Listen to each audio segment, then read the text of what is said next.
Sometimes a single question overshadows every book, every argument, even an entire lifetime. That question is, how should a human being live?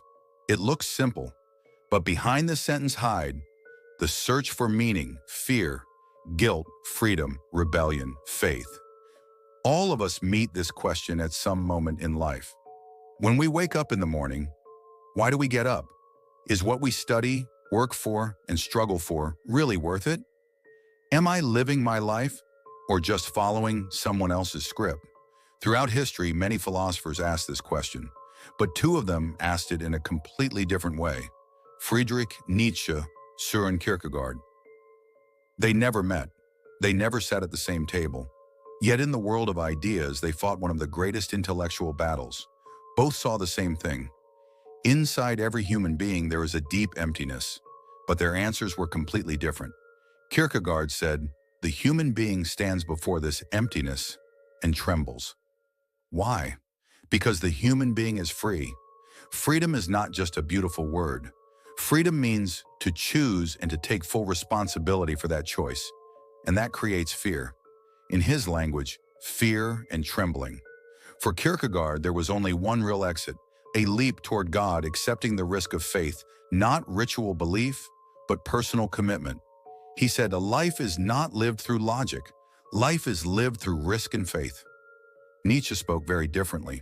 He looked at Europe and said, people behave as if they still believe, but inside they no longer do. And he wrote the sentence that shook history, God is dead. It was not an insult. It was a diagnosis. When the idea of God collapses, moral foundations shake, meanings fall apart. The human being is left face to face with the void. But Nietzsche did not say that everything is hopeless. On the contrary, now the human being must create value for himself. He called this the Übermensch, the Overman, higher man. Who is this Overman? Someone who refuses to live like the herd, someone who does not blindly obey society's rules, someone who creates his own meaning, even in suffering. And here the two visions collide. Whiteheart, Kierkegaard, salvation through faith. Blackheart, Nietzsche, salvation through creation of the self. Their argument is not only in philosophy books, it is inside us, in every choice, every morning, every silent night. Life whispers gently, how should a human being live? And in that moment, two voices answer. Kierkegaard's voice says, surrender and believe. Nietzsche's voice answers, rebel and create. This is the story of that question, and of the two men who gave the world two different answers. Who was Kierkegaard, the philosopher of faith? In the 19th century, on the cold streets of Copenhagen, a solitary man walked alone. His name was Søren Kierkegaard. He was not the darling of academia, nor the hero of the crowd. But he knew one thing very clearly. The voice inside a person is louder than the whole world. For Kierkegaard, philosophy was not theory left on a library desk. He thought about fear, doubt, guilt, and faith, the inner life of a human being. He asked, what does it mean to believe, not to understand God, but to believe in God? Kierkegaard said, faith does not demand proof. Faith is not comfort. Faith is a risk. He wrote his famous idea, true faith is not a refuge for the mind. It is a leap of courage. He called this the leap of faith. A person must first face doubt, meet fear, stand at the edge of the abyss, and then make a step that reason cannot calculate. For Kierkegaard, the greatest danger was not death. The greatest danger was to live without meaning. He warned, a person can lose himself without even noticing it, and that is the most frightening thing. He stood against the crowd. He believed the sentence, everyone lives like this, is dangerous. For him, every human being stood between two choices. Live as others expect, or take responsibility for one's own truth. Kierkegaard's own life reflected his ideas. He chose solitude. He broke off the love of his life. He refused to hide uncomfortable truths. He did not write to become famous. He wrote in order to live honestly. Today we call him the philosopher of faith, because he did not see faith as ritual or fear, but as the deepest personal decision a human being can make. And maybe that is why his words still reach us. Kierkegaard does not give the answer. He asks the question and leaves the answer inside you. Who was Friedrich Nietzsche? For some, he was a prophet. For others, a madman. But everyone agrees on one thing: he changed the way the modern world thinks. Nietzsche was a 19th century German philosopher who looked directly into the crisis of his age. Science was rising, religion was weakening, and people were losing old certainties. He did not simply attack faith, he described a reality he believed had already happened. God is dead, and we have killed him. What did he mean? He wasn't talking about a literal death. He meant that in modern society, traditional religious values no longer guided people's lives. The old moral world had collapsed, and nothing new had yet taken its place. And that, for Nietzsche, was dangerous. Without meaning, humans fall into emptiness, herd mentality, blind obedience, boredom, and despair. So he asked a terrifying question. If there is no absolute truth given from above, how should a human being live? Nietzsche did not want people to sink into hopelessness. He wanted them to grow.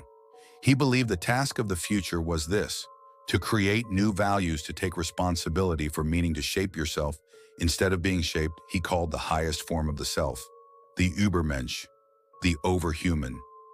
Not a tyrant, not a super soldier, but a person who overcomes fear, habits, and the need to follow the crowd. Nietzsche's own life was full of pain, loneliness, illness, misunderstanding. He wrote standing on the edge of collapse, and then collapsed completely. The last years of his life passed in silence and madness. Yet his ideas did not die. Today, Nietzsche stands behind many modern ideas: existentialism, critique of mass culture, psychology, literature, and even the way we ask, what is the meaning of my life? He remains dangerous, and because he forces us to think. Nietzsche did not simply declare that God is dead. He issued a warning. If the old world disappears and you create nothing new, the emptiness will rule you. And he left us with a challenge. Do not just live, create yourself. Nietzsche versus Kierkegaard. One question, two different answers. Sometimes history is not changed by wars or empires. Sometimes history is changed by a single question. How should a human being live? This question burned in the minds of two geniuses, Søren Kierkegaard, Friedrich Nietzsche. They never met. They may never have even heard each other's names. But in thought, they met. They asked the same question and gave opposite answers. Kierkegaard, from anxiety toward faith. For Kierkegaard, the center of life was faith. He believed humans are born with deep anxiety and fear. Life is full of uncertainty. Reason cannot explain everything. So each person faces a choice. Choose a comfortable lie or choose a painful truth. For Kierkegaard, truth meant a personal relationship with God. Religion was not. Rules, rituals, tradition. Faith for him was a dangerous leap, without proof, without guarantees. He called it the leap of faith. True freedom, according to him, is standing alone before God, silencing the noise of society, having the courage to be yourself. Nietzsche, the man who declared God is dead. Nietzsche looked in another direction. He said, God is dead. This was not an insult. It was a diagnosis of modern society. He saw people who pretended to believe, but inside no longer did. Churches remained, but meaning disappeared. Rules remained, but purpose did not. So he asked, after God is gone, what is left? Emptiness? Fear? Meaninglessness? His answer was radical. The human being must create meaning. The world does not hand us values. We must build them ourselves. He called this the Übermensch, the Overman. Not a superior race, but a person who conquers their own weakness, fear, and laziness. Same pain, different solution. Both philosophers saw the same truth. Humans suffer. Life is uncertain. Society often lives on illusions. The difference was the exit. Question, Kierkegaard. Nietzsche. Where is meaning found? In God and the self greatest danger? Losing faith. Blind obedience. Ideal person? The believer, the value creator. Kierkegaard said, man is most authentic when alone before God. Nietzsche said, man is most authentic when he breaks false values. One spoke of the courage of faith, the other spoke of the courage of freedom. And now the question returns to us. Which path do we choose? Living by ready-made rules or creating meaning ourselves? Maybe the truth is not only in one of them. Maybe a human being must, like Kierkegaard, admit fear and anxiety like Nietzsche, create meaning despite them, because the hardest question in life remains, how should we live? And the answer is not written anywhere. You must write it yourself.